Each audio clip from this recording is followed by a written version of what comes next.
Alors nous avions vu que ces 4 habitudes sont capitales et ne doivent être négligées en aucun cas. Le disciple de Jésus-Christ doit y veiller avec attention et avec persévérance, c'est-à-dire avec insistance, avec attachement, avec consistance. Alors vous savez que la vie chrétienne, on n'est pas toujours au top. Hein, on n'est pas toujours au top. Et des fois, on a des moments difficiles, on a des moments de doute, on a des moments où on remet beaucoup de choses en question. Alors des fois, c'est des moments qui peuvent durer une semaine, des fois, ça dure des mois. Et des fois, je l'ai vu de mes yeux vus, et je crois que vous aussi, il y a des chrétiens qui ont bien commencé, à un moment se sont arrêtés dans la route parce qu'il y a eu ceci ou cela, mais qui sont revenus au Seigneur. Et l'important, je dis bien l'important, c'est que la fin d'une chose vaut mieux que son commencement. Donc il est important de toujours bien terminer avec le Seigneur. Après, il est souverain, donc il faut toujours avoir la crainte de Dieu, le respect, la révérence de Dieu. Mais nous croyons que la persévérance, le chemin que mène le disciple de Christ, c'est un chemin long et périlleux, comme le dit ce chant. Hein ? Ce n'est pas un chemin semé de pétales de rose avec un tapis rouge où tout le monde nous applaudit, où tout va aller pour le mieux, mais c'est un chemin de combat. Le chrétien, il est comparé à un combattant dans la Bible. Hein, souvent, nous, on dit, bon, l'église, c'est un hôpital, l'église peut cher le pauvre, là, mais les chrétiens, ce sont des combattants. Hein, et qui combattent non pas avec des kalachnikovs, mais avec les armes de Dieu. Bon, introduction, rien à voir avec le message, mais bon, c'est comme ça.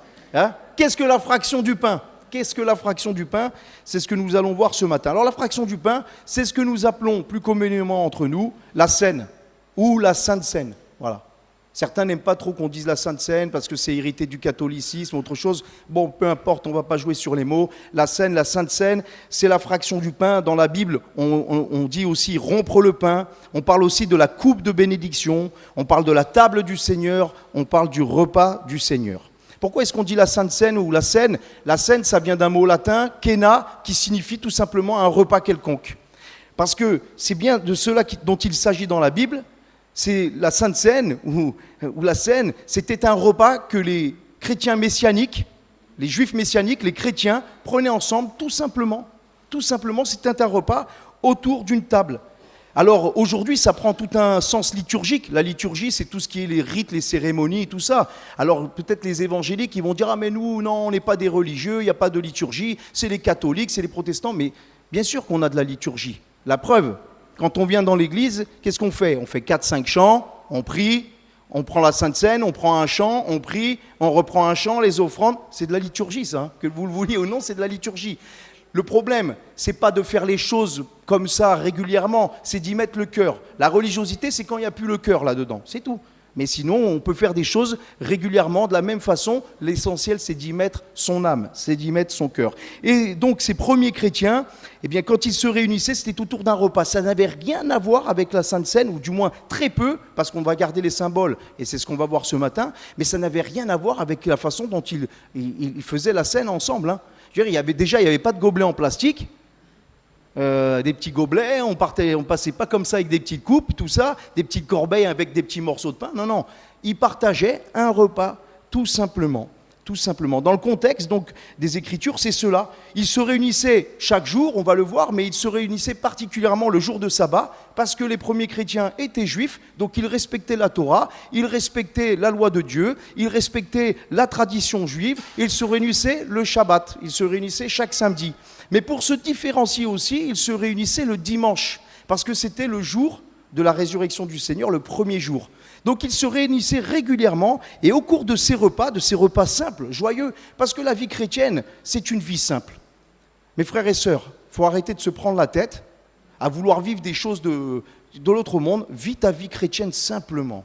Soyons simples dans nos partages, dans nos échanges, dans notre communion avec le Seigneur. Eux, ils se réunissaient et faisaient ce qu'on appelle des agapes. Vous savez que Jude, au verset 12, parle des agapes. Agape, ça veut dire l'amour fraternel.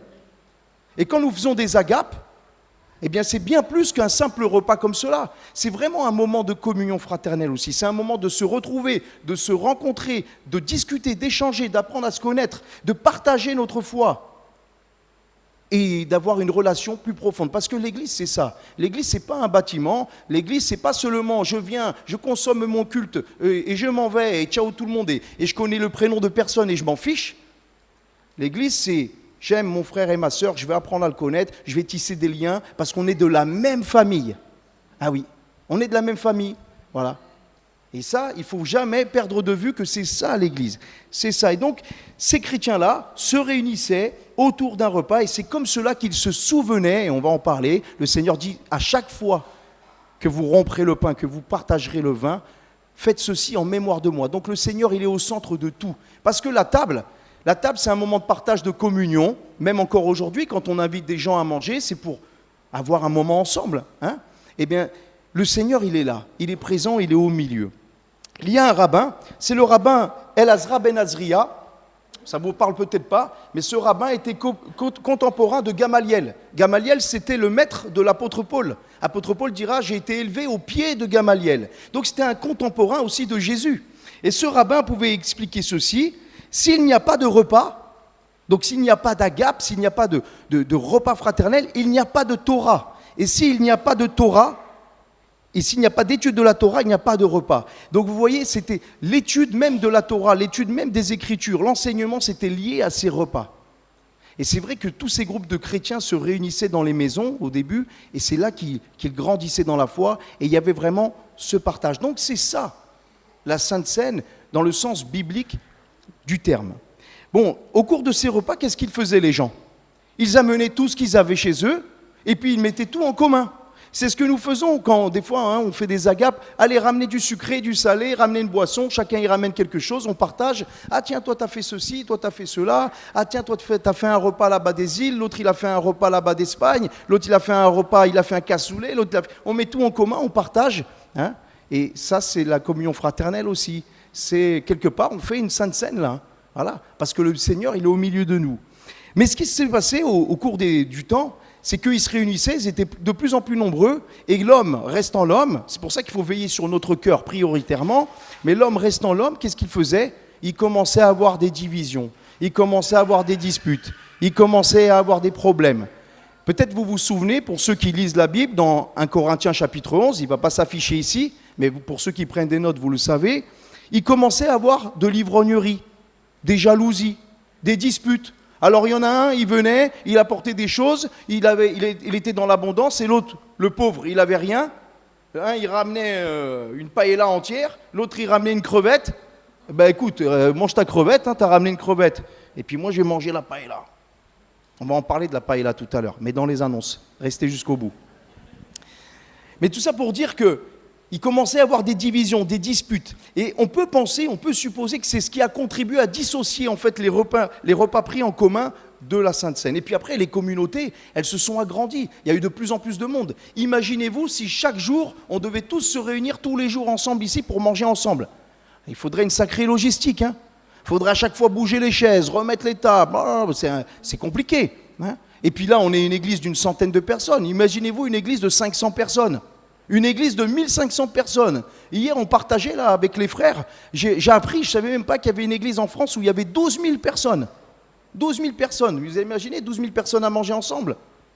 C'est compliqué. Donc, ça s'est fait comme cela, où on a juste gardé, on s'est efforcé de garder les symboles principaux que sont le pain et le vin, et pour se souvenir de la mort, de la résurrection, du sacrifice du Seigneur. Alors la Sainte Seine, c'est quoi justement? Où c'est qu'elle prend source? Où c'est que ce repas, ce mémorial a pris source? Pour cela, il faut retourner dans le repas de Pâques. C'est la Pâques. Exode, chapitre 12, versets 11 à 15. Ici, Dieu demande aux Hébreux de garder un animal, un agneau d'un an, sans défaut, sans tache, voilà, sans défaut corporel, et de le sacrifier. Et ils vont dire, quand vous le mangerez, cet agneau, vous aurez vos reins sains, vos souliers aux pieds et votre bâton à la main, et vous le mangerez à la hâte. C'est la Pâque de l'Éternel. Cette nuit-là, la nuit de Pâques, je passerai dans le pays d'Égypte, et je frapperai tous les premiers-nés du pays d'Égypte, depuis les hommes jusqu'aux animaux. J'exercerai les jugements contre les dieux de l'Égypte. Je suis l'Éternel. Le sang vous servira de signe sur les maisons où vous serez, et je verrai le sang, je passerai par-dessus. Pessar, passez par-dessus.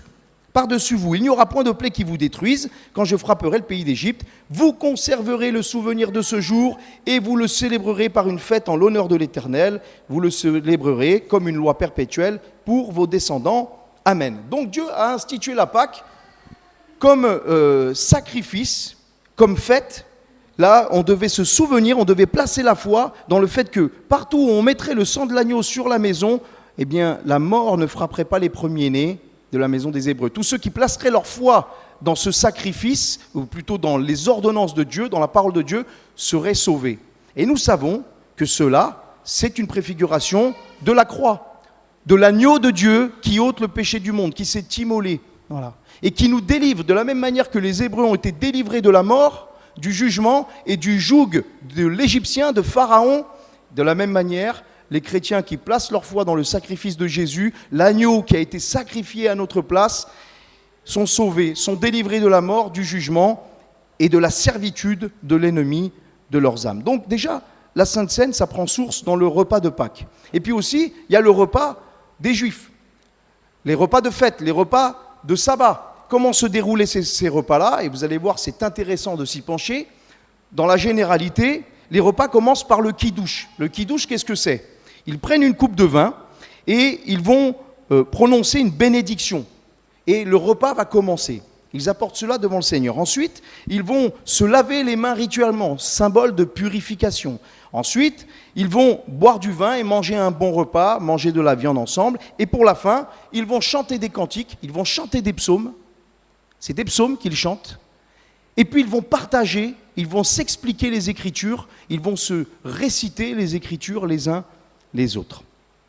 Au repas de Pâques, l'ordre, il est toujours respecté. Il y a quelques petites nuances, puisque c'est un repas spécial.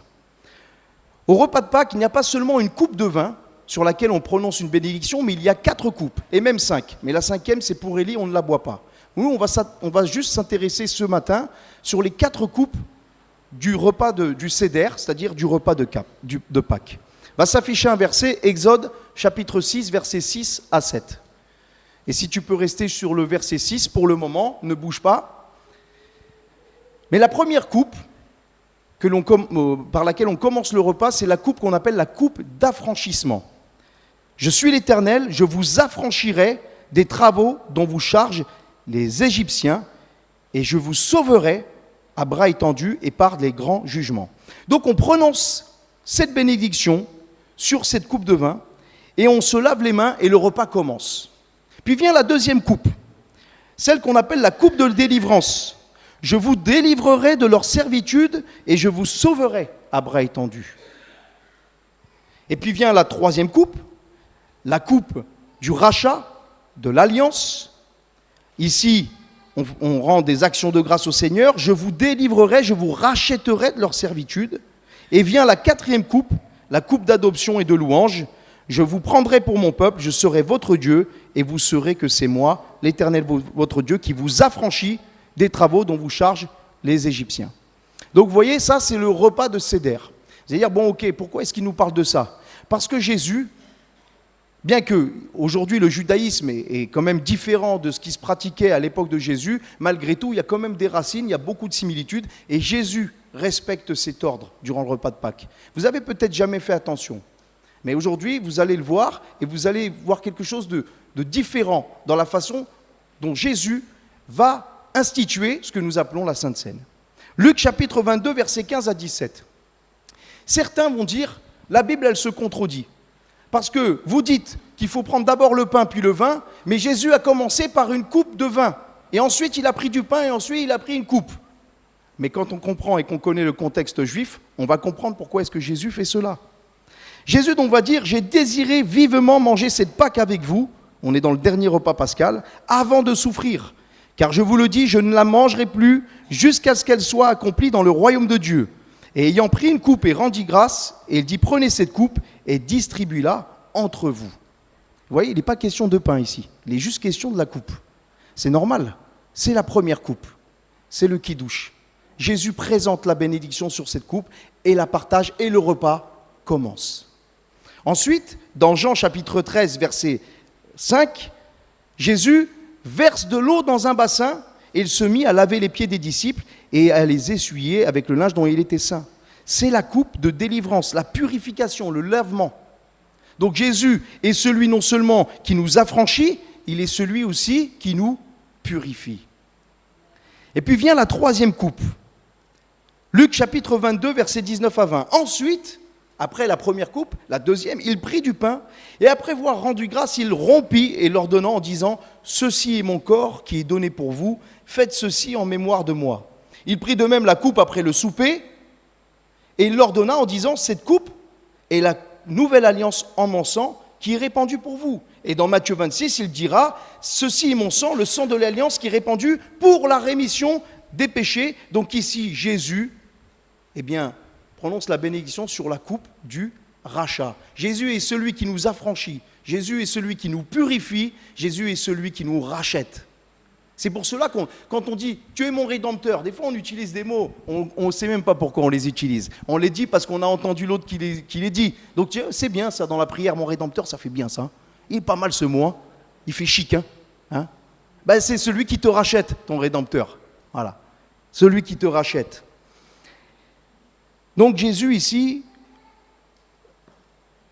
prononce la bénédiction sur la coupe de rachat et il explique les Écritures. Il explique la Torah. Il dit, vous voyez, ces symboles-là, c'est mon corps qui est brisé pour vos péchés. C'est mon sang qui est versé pour vous laver, pour vous racheter, pour vous purifier.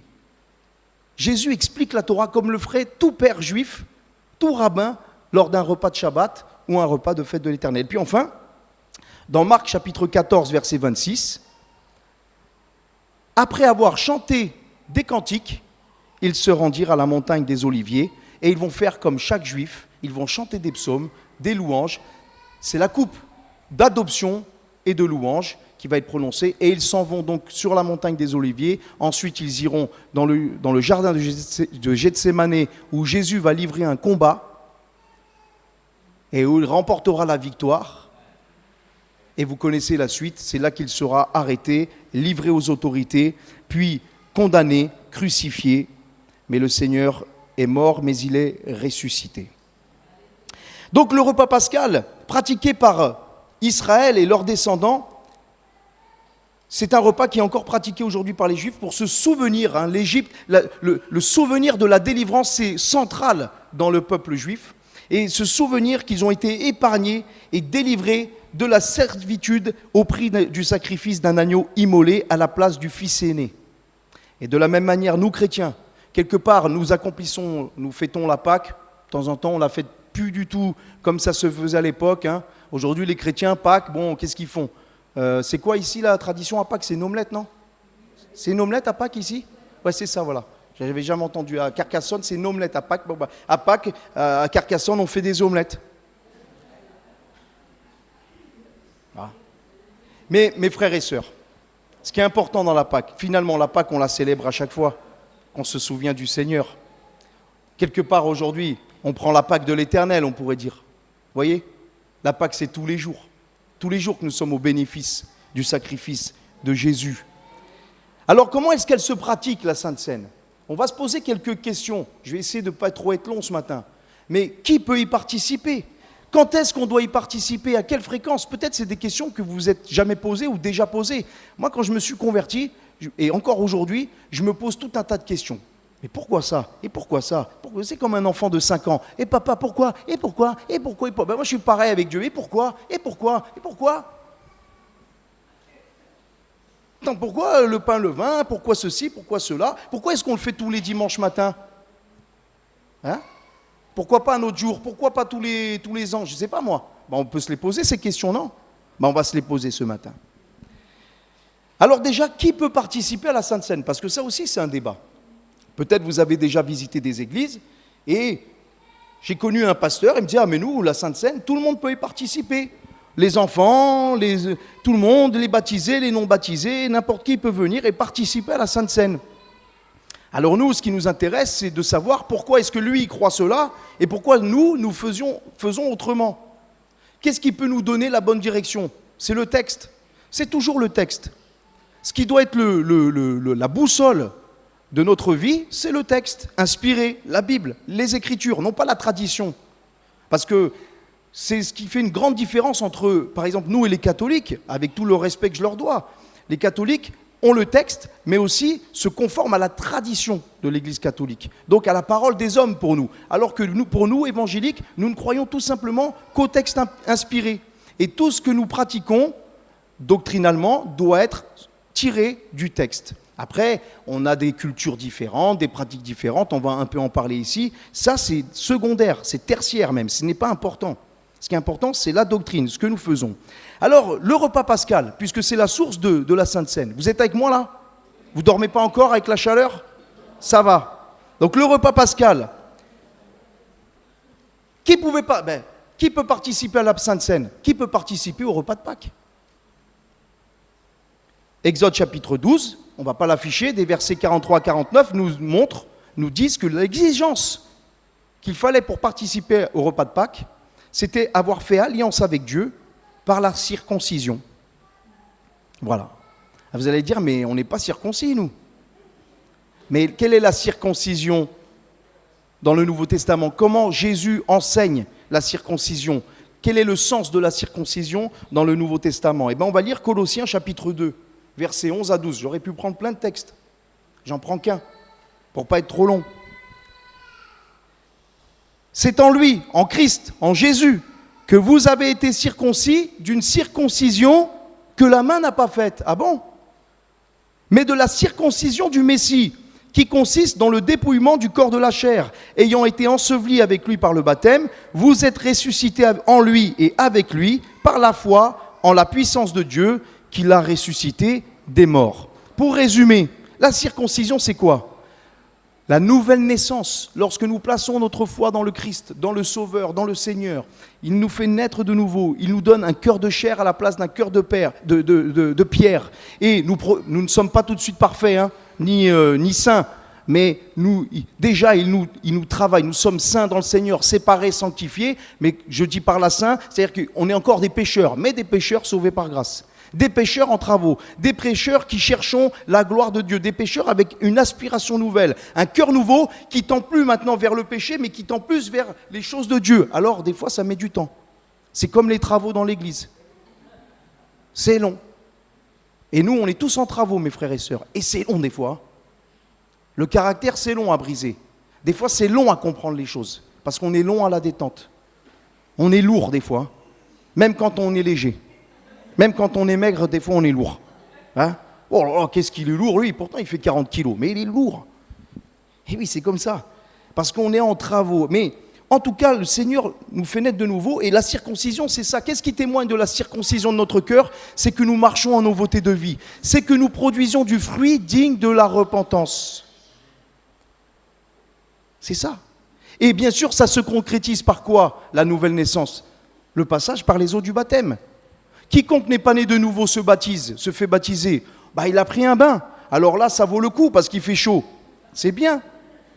Mais sinon, ça ne sert à rien. Le baptême, ce n'est pas magique. On l'a dit dimanche dernier, au baptême de notre petite sœur Céléna, ce n'est pas magique. Le baptême, c'est juste le témoignage visuel de ce qui s'est passé dans l'invisible. Par le baptême, nous témoignons de cela que nous sommes morts à notre ancienne vie et que nous sommes ressuscités par Christ, en nouveauté de vie. Voilà.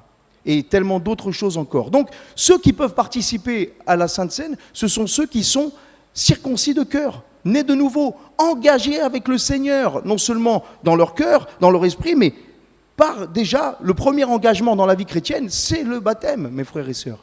C'est la première des choses. C'est pour cela que je dis souvent, quelqu'un qui veut servir le Seigneur, la première des choses, c'est se faire baptiser. Moi, vous savez, je suis contre quelque chose, et je l'entends souvent, c'est des fois des réunions de jeunes, et on dit, on va prendre les jeunes, même qui ne sont pas convertis, et on va aller évangéliser dans la rue. Mais quoi? Évangéliser, c'est une activité maintenant? C'est quoi? C'est un jeu? On va jouer en fait, on va s'amuser, on va prendre des jeunes qui ne connaissent pas le Christ, et on va leur demander de témoigner de Christ dehors. Une fois, je parlais avec quelqu'un, je lui dis, tu veux distribuer des tracts, tu veux témoigner de l'amour de Dieu, mais toi-même, tu n'es pas engagé avec le Seigneur par les eaux du baptême. Qu'est-ce que tu vas dire à celui qui va dire, et toi, ça fait combien de temps que tu es engagé? Mais moi, je ne me suis pas encore engagé. Alors, tu viens me faire la leçon? Fais-toi la leçon toi-même. Non, mais attendez, il faut être juste, il faut être vrai. Eh oui. Donc, la circoncision de cœur, l'engagement par les eaux du baptême, et ensuite vient la Sainte Seine. Parce que finalement, le baptême, c'est notre engagement avec Christ. C'est le symbole de notre engagement avec Christ. La Sainte Seine, c'est le symbole de notre communion renouvelée avec Christ.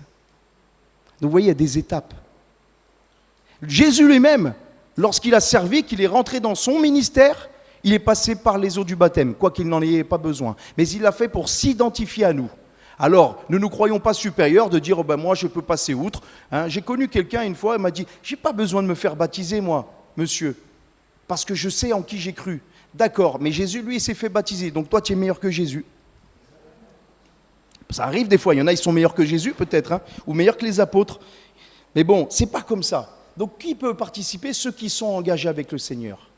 Et encore une fois, je ne le dis pas pour qu'il y ait des gens qui se sentent à part, parce qu'il y a des gens, ils vont se dire « Ah, là, il est en train de m'afficher parce que je ne suis pas baptisé. » Non, non, non. Attention, je n'ai pas fini le message. Il y en a encore un peu. J'ai dit que je n'allais pas être trop long, mais vous savez que je ne vais pas prêcher 10 minutes. C'est rare. Donc, il y a encore quelques éléments que tu dois prendre en compte. On y vient. Quand y participer à la Sainte Seine et à quelle fréquence? Est-ce qu'on doit le faire tous les dimanches? Tous les mois? Tous les ans? Bizarre. Ici, on fait tous les dimanches dans les assemblées de Dieu de France. Si vous allez dans les assemblées de Dieu du Portugal ou du Brésil, c'est une fois par mois. Dans certaines assemblées, c'est même une fois par an, à Pâques. Alors, c'est qui a raison? Parce que des fois, vous savez, des fois, on est vraiment dans la critique. On va dire, oh là, c'est quoi cette église? Là, ils le font une fois par mois, mais c'est pas normal. Arrête.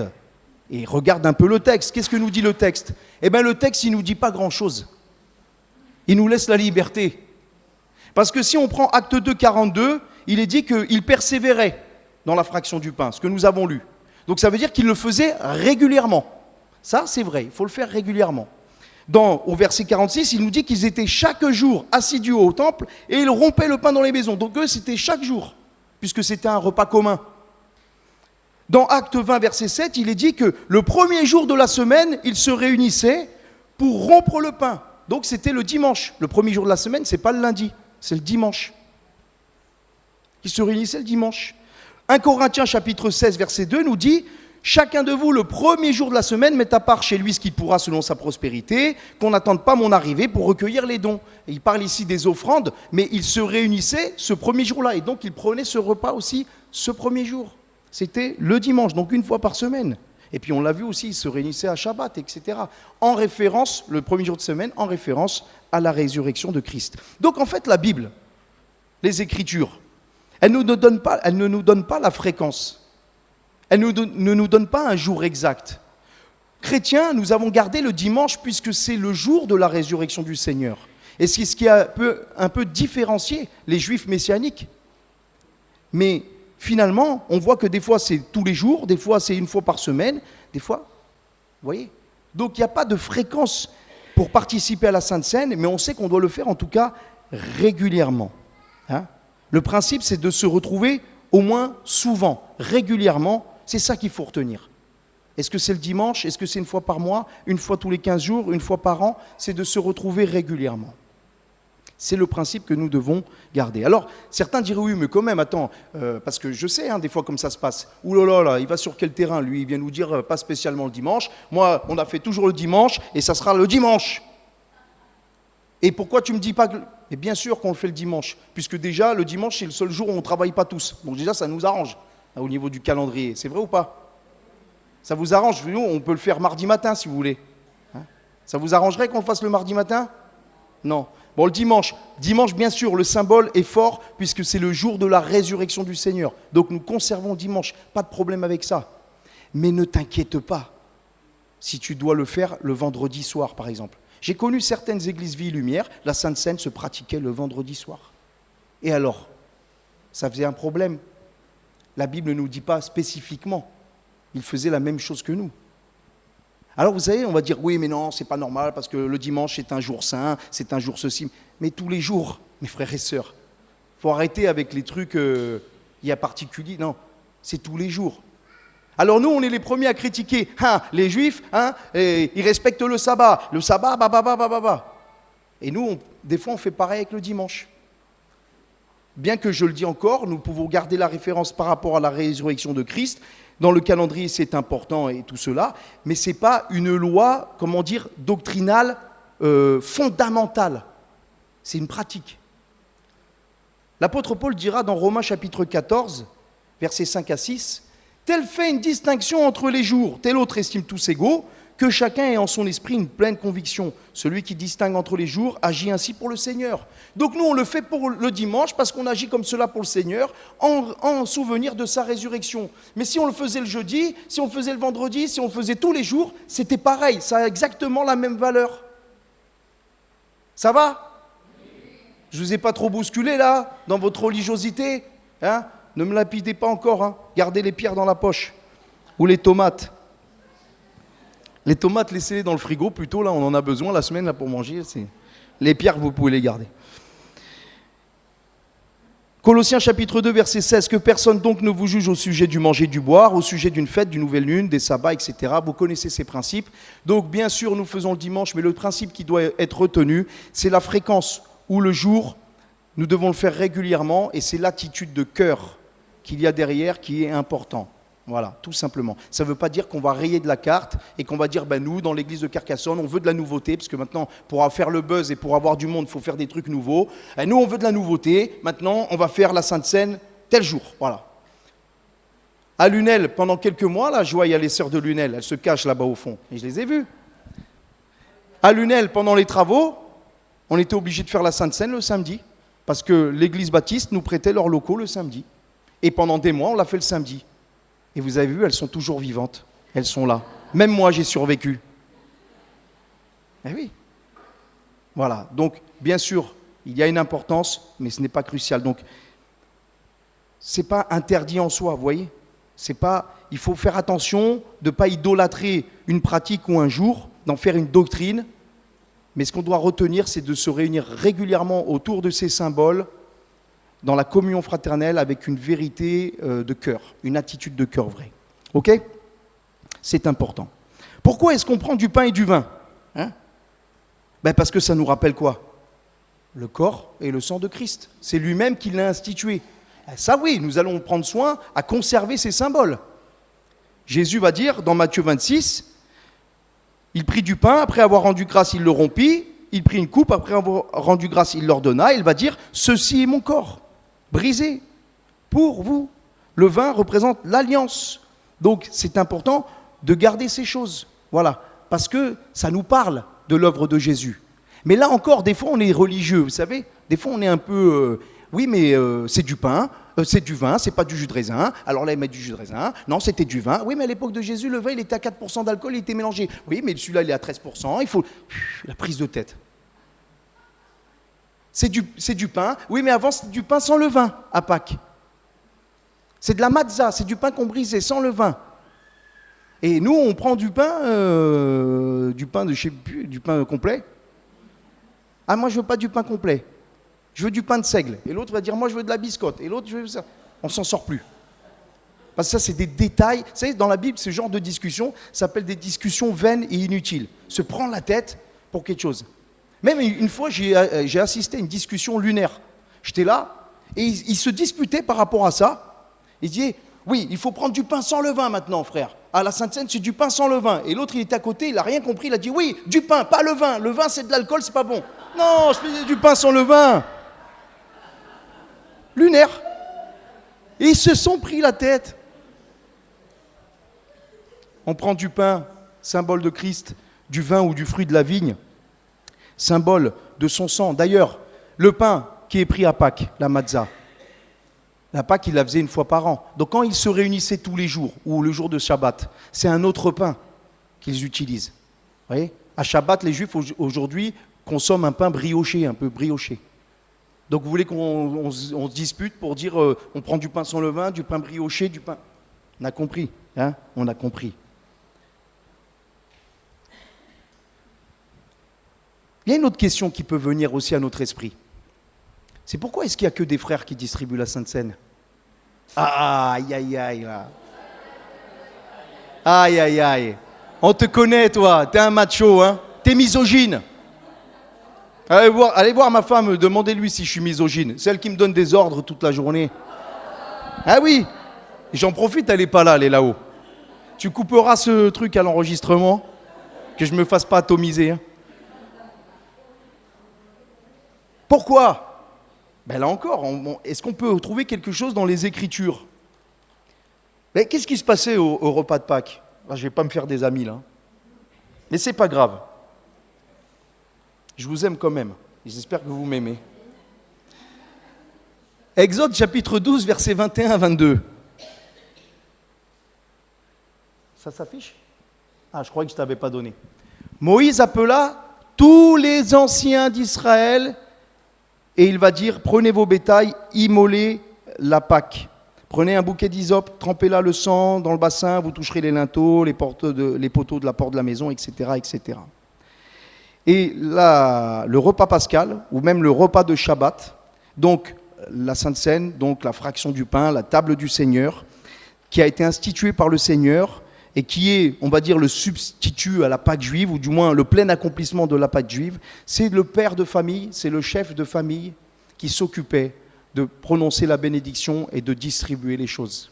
Vous savez, dans la Bible, et nous ne devons surtout pas nous éloigner de l'ordre établi par Dieu au sein même de la famille. La famille, c'est important. Et notre société, aujourd'hui, elle veut détruire la famille. Le rôle de la femme dans le couple et dans la famille, c'est important. Et la Bible donne un rôle crucial aux femmes, aux épouses et aux mamans dans la Bible. Le rôle du mari et de l'époux et du père dans la Bible, c'est crucial, c'est important. Et Dieu donne un rôle spécifique au mari et au père. Et il fait cela parce que le Seigneur, il sait de quoi nous sommes composés, c'est lui qui nous a créés, et le bon fonctionnement du couple, ça marche que quand l'un et l'autre remplissent son rôle.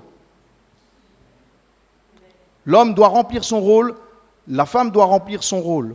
Ça ne veut pas dire que quand il y a même une hiérarchie ou un ordre dans la famille, ça ne veut pas dire qu'il y en a un qui a moins de valeur que l'autre. Je vous rappelle que Jésus-Christ est mort sur la croix pour nous tous, hommes et femmes. Il n'y a plus ni homme ni femme en Jésus-Christ. Il n'est pas question ici d'effacer l'identité de genre. Hein. C'est pas ça. Parce qu'aujourd'hui, des églises protestantes, malheureusement, utilisent ce verset de Galates. Il n'y a ni homme ni femme pour dire, vous voyez, la théorie du genre. Maintenant, un homme peut choisir d'être femme et une femme peut choisir d'être homme. Ou non-binaire, ou non je ne sais pas quoi. Hein, on ne sait plus qui est qui. Mais la Bible, elle nous dit qui nous sommes. Quel est le rôle à remplir pour chacun dans la famille? Et la famille, c'est l'Église. La famille, c'est l'Église, mes frères et sœurs. Et donc, le repas, la bénédiction, ce repas, cette Sainte Seine, rompre le pain, cette table, c'était non seulement un repas simple, c'est vrai, mais c'était aussi un repas chargé de symboles et chargé de spiritualité. C'est pour cela que ce matin, ce n'est pas un petit morceau de pain comme ça, un petit jus de raisin, ça va bien plus loin. Nous devons être conscients de cela. Et donc, c'était les anciens, c'était les chefs de famille, c'était les pères de famille qui se chargeaient de ce rôle. Et c'est pour cela que c'est resté. Parce que dans l'Église, il y a une place pour chacun de nous. Je pars bientôt en repos. Il faut que je me repose un peu, hein, si vous ne voulez pas que je m'effondre. Ça va, vous ne voulez pas que je m'effondre? Ah, j'ai dit ça pour vous dire, oh le pauvre, il faut qu'il parte en vacances, comme ça je ne me sens pas coupable. Dieu voulant, si mes vacances se passent bien, je rentre. Si ça se passe mal, peut-être je reste un peu. Si je rentre, que tout se passe bien, que Dieu me prête vie, on va parler sur les ministères. On parlera un peu sur cela et on développera, on aura un temps d'échange peut-être même s'il faut là-dessus, c'est important. Et je sais que c'est une question cruciale aujourd'hui concernant le ministère féminin, c'est-à-dire non pas seulement le service, mais surtout la prédication. Est-ce qu'une femme peut prêcher? Est-ce qu'une femme peut être pasteur? Est-ce qu'une femme peut être apôtre? Est-ce qu'une femme peut être évangéliste? Alors, je vous laisse le suspense. Jusqu'à mon retour, on étudiera la question avec la grâce de Dieu. Mais en tout cas, nous trouvons ici que l'ordre établi par Dieu dans la famille et donc dans l'Église, c'était les anciens, les chefs de famille, les pères, qui distribuaient et qui faisaient cela. Alors bien sûr, vous allez dire, imaginez-vous en temps de guerre, en temps spécifique, s'il n'y a pas de frères, il n'y a personne. Mais bien sûr que les femmes, elles vont partager la Sainte Seine entre elles. À dire, ah non, les femmes, elles ne peuvent pas. C'est pas comme ça. Il faut comprendre le principe. Il faut comprendre le principe qui s'attache derrière cela. Hein. Vous avez, il y a quelques temps en arrière, il y a le frère, comment il s'appelle, Paul Benoît de Limoux, il est venu, il a partagé sur l'Érythrée. la persécution en Érythrée, il nous parlait de cette dame-là, cette sœur Hélène Béran. Peut-être que vous avez entendu parler, vous étiez là, et elle a écrit un livre de son témoignage, Le chant du rossignol. Et justement, elle raconte, j'ai bien aimé ce livre, je l'ai lu il y a longtemps, mais ça m'avait marqué. Elle disait qu'ils étaient enfermés dans un genre de container et qu'elle, eh bien, elle a pris en charge, puisqu'elles étaient entre sœurs, elles étaient là, elle a pris en charge d'enseigner les sœurs dans la parole. Et c'est elle qui s'occupait, elle partageait la Sainte Seine, on va dire, elle fractionnait le pain avec de la biscotte et du bouillon qu'on leur donnait. Donc vous voyez, il n'y avait pas de vin, il n'y avait pas du pain sans levain. C'était une sœur, mais dans ce contexte-là bien particulier, ce qui est important, c'est la valeur spirituelle. Et même dans le judaïsme, c'est très clair. Il dit, s'il n'y a pas d'homme, s'il n'y a pas d'autorité, s'il n'y a personne pour faire le kidouche sur la coupe pendant le repas de Shabbat ou pour la fête de Pâques, alors c'est une sœur qui devra se charger de cela. C'est tout à fait logique, vous comprenez ? Mais nous respectons l'ordre établi par Dieu dans la famille et donc dans l'Église, sans vouloir offenser personne. Tout simplement, ces textes prennent source dans les Écritures. Alors je me souviens d'un pasteur, il disait, par rapport à des sœurs qui revendiquaient pour absolument distribuer la Sainte Seine, c'était important, il y a 20, 30 services, 40 services dans l'église, mais nous on veut faire celui-là. Il disait, mes sœurs, pour une fois que vos maris vous servent, profitez-en.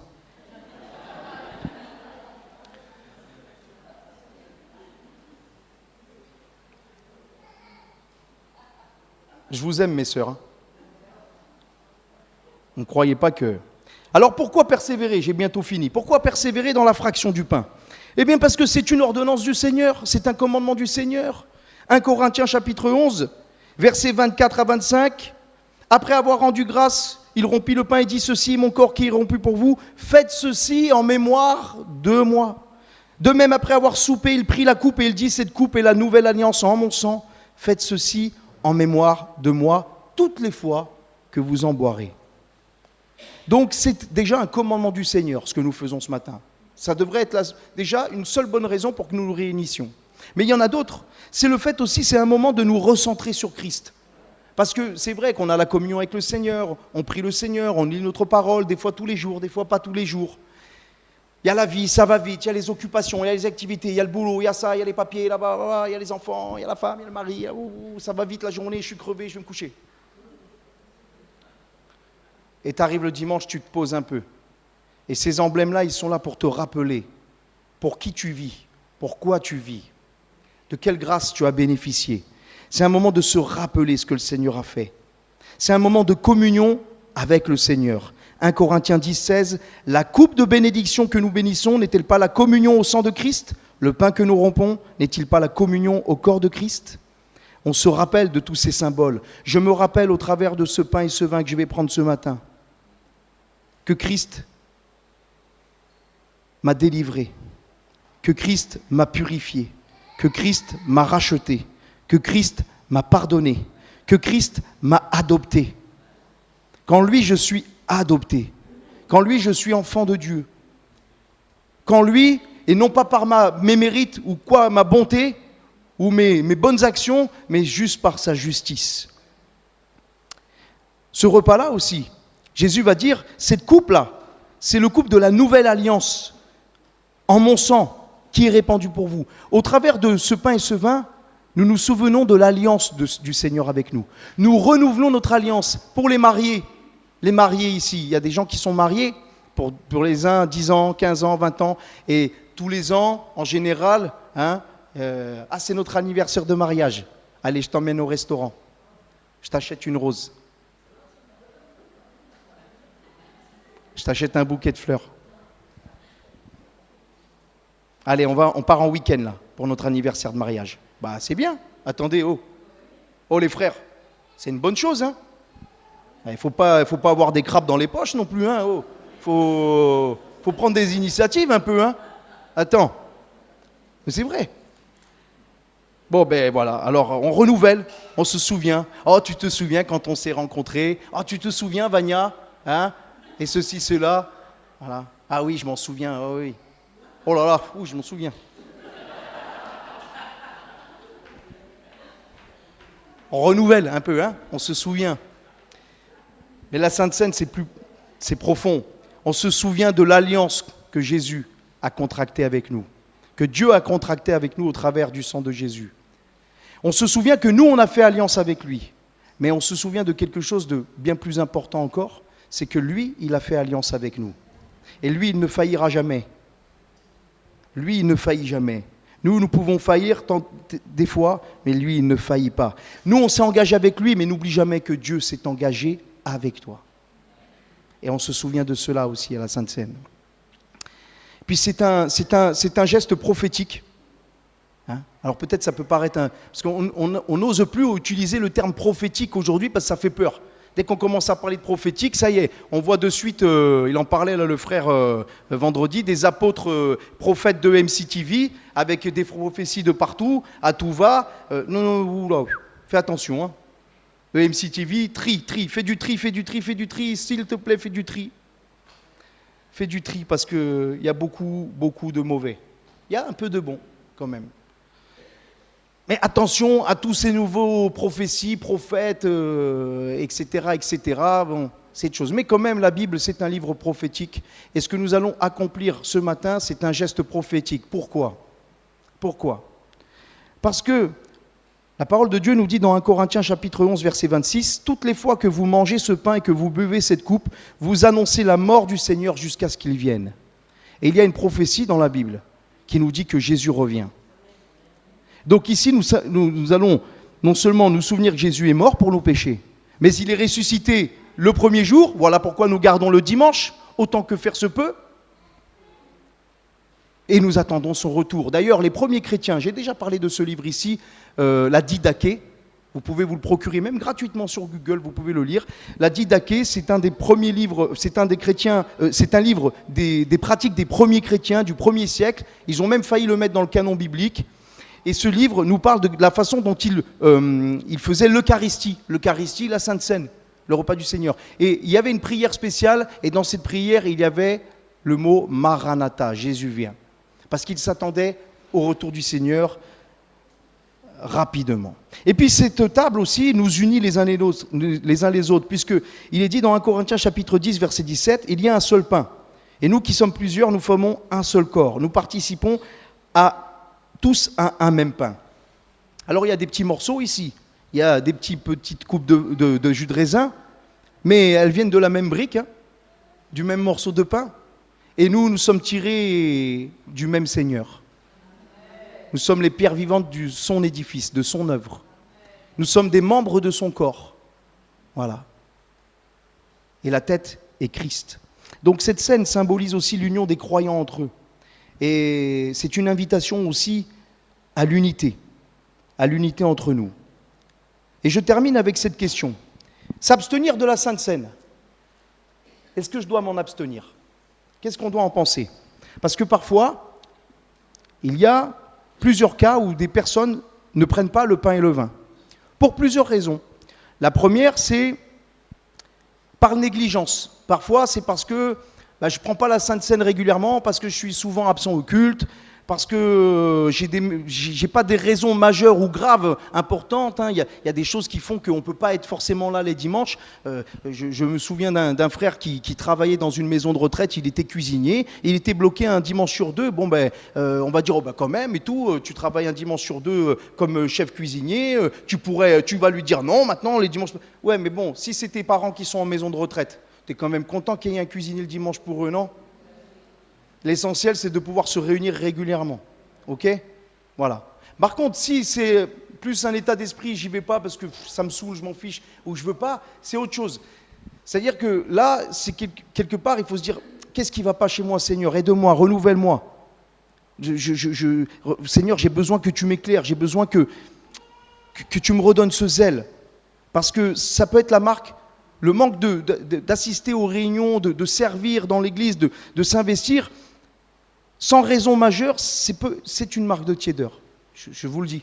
Voilà. Je vous le dis sans accuser personne et sans vouloir rabaisser personne. Mais c'est juste dans le but de se renouveler. Alors, vous savez, je vais vous dire quelque chose, sincèrement. Hein. Vous allez dire, toi c'est facile, t'es pasteur, t'es obligé d'être là tous les jours. Et vous avez raison. Parce que quand vous êtes pasteur ou vous êtes prédicateur, vous êtes impliqué dans un programme, de toute façon, vous ne pouvez pas y échapper. Moi, je ne peux pas appeler le pasteur et le dire, Je viens pas demain parce que, je sais pas, j'ai ma tante Roberte, elle vient, voilà, et tu comprends, et je peux pas le dire ça. Il n'y a personne. Et ça m'est arrivé, et ça m'arrivera encore, vous le verrez pas, mais moi je le saurai, entre moi et mon Dieu, de venir servir dans un domaine ou un autre, dire j'ai pas envie. Et dans ce cas-là, quand je suis comme ça, je dis Seigneur, relève-moi de ma tiédeur spirituelle. Parce que je vais être là, mais si mon cœur il y est pas, je suis tiède. Ce n'est pas qu'une présence physique, c'est une présence aussi spirituelle. Comprenez? Donc voilà, comme ça je me mets dans le lot. Au moins, tout le monde est à l'aise. Oh là là, il s'est mis dans le lot. Des fois, il est tiède. Ah bah ça promet pour Carcassonne. T'attaches pas à un homme, attache-toi à Dieu. La deuxième raison pour laquelle on ne participe pas à la Sainte Seine, c'est parce que des fois, on se sent indigne. On se sent indigne.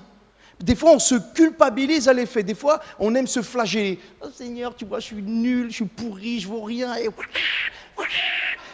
coup de martinet, j'en ai marre. Tu es un homme, une femme, défaillant.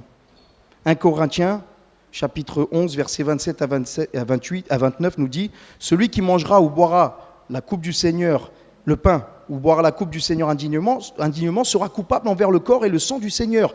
Que chacun donc s'éprouve soi-même, et qu'ainsi il mange le pain et boive la coupe. Car celui qui mange et boit sans discerner le corps du Seigneur, mange et boit un jugement contre lui-même. » Alors certains ont dit « Ouh là là, moi je ne prends pas la Sainte Seine, je ne veux pas prendre un jugement contre moi-même, je suis indigne. Je me suis mis en colère cette semaine, j'ai menti, j'ai dit un gros mot, j'ai fait un péché, j'ai fait ceci, je me suis disputé avec mon mari, je me suis disputé avec ma femme, j'ai mis une claque à mes enfants alors qu'ils ne le méritaient pas, j'ai fait cela, j'ai menti à mon patron, je ne sais pas. Non, je suis indigne, Seigneur. Je suis indigne. Ici, quand Paul dit que chacun s'éprouve soi-même et qu'il ne faut pas prendre la coupe du Seigneur indignement, il faut bien comprendre que au milieu du peuple, là, des Corinthiens, il y avait des divisions, il y avait de la débauche, il y avait tout un tas de pratiques régulières. Et Paul il dit, si vous demeurez dans vos pratiques comme cela régulières, que vous ne les abandonnez pas, vous n'avez même pas le désir de lutter contre elles, que vous vous satisfaisez quelque part de votre péché, ou vous vous croyez meilleur qu'un autre ou autre, vous prenez la coupe du Seigneur indignement. Maintenant, quand on vient devant la table du Seigneur, mais qui n'a pas péché cette semaine, mes frères et sœurs ? Qui n'a pas péché cette semaine? Levez les mains. Personne? Ben c'est normal parce qu'on a tous péché cette semaine, soit en pensée, soit en acte.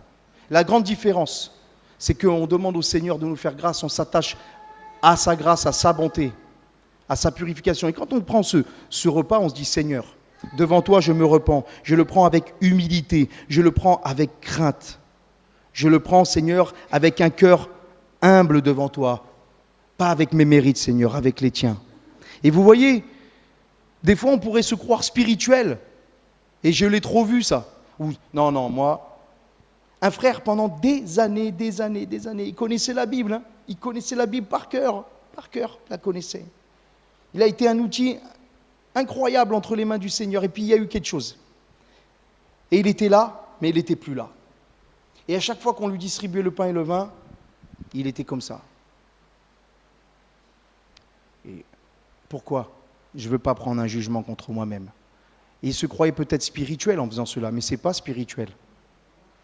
Parce que, dis-moi, c'est mon pasteur formateur qui me disait ça. Si tu ne prends pas la Sainte Seine ici-bas, est-ce que tu crois que tu la prendras là-haut? Question. Si tu ne prends pas la Sainte Seine ici-bas, est-ce que tu crois que tu participeras au banquet des noces de l'agneau? Et si tu sais que tu as un péché et que tu ne veux pas le résoudre, est-ce que tu crois que c'est spirituel de ne pas prendre la Sainte Seine? Pour ne pas prendre un jugement contre toi-même. Mais c'est rajouter une faute à une faute. Ce que le Seigneur demande, c'est que tu la prennes. C'est que tu te repentes, te détournes de tes péchés et que tu viennes manger à sa table. Dans la Bible, il n'y a pas d'interdiction à prendre la Sainte Seine, contrairement à ce qu'on pourrait croire. Des fois, on interprète des passages on les interprète d'une façon totalement erronée.